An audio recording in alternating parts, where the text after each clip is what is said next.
संसद सिक्योरिटी चोक मामले में बयानबाजी जारी है। वेस्ट बंगाल के सीएम ममता बनर्जी ने जाहिर की है फिक्र। यहां होम मिनिस्टर ने चोक को कबूल किया है। ममता बनर्जी ने ये तबसरा किया है।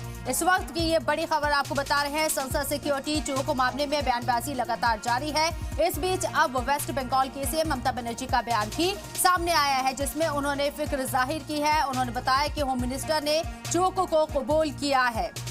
ये बड़ी खबर आपको बता रहे हैं। वाज़ेह रहे कि ममता बनर्जी को लेकर भी यहाँ जिस तरीके से बीजेपी लीडरान के बयान सामने आ रहे हैं और अब ममता बनर्जी ने अब इस पर अपनी फिक्र जाहिर की है कि संसद सिक्योरिटी चोक मामले में वज़ीर दाखिला अमित शाह ने भी कबूल किया है कि सिक्योरिटी में चूक हुई है। होम मिनिस्टर ने ये चूक कबूल की है। ममता बनर्जी ने ये तबसरा किया है, ये बयान दिया है। संसद सिक्योरिटी चोक मामले में बयानबाजी लगातार जारी है। अपोजिशन जमातें जहां पार्लियामेंट की सिक्योरिटी को लेकर काफी ज्यादा फिक्रमंद नजर आ रही हैं, तो ऐसे में ममता बनर्जी का भी अब इस सिमत में बयान सामने आ गया है। वेस्ट बंगाल सीएम ममता बनर्जी ने फिक्र जाहिर करते हुए होम मिनिस्टर का जिक्र किया है। उन्होंने बताया कि होम मिनिस्टर ने चूक को कबूल किया है।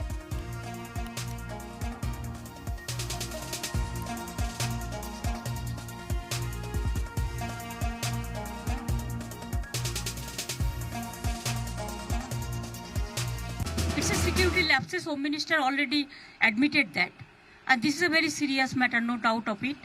Let them investigate the matter, because we don't compromise any security matter.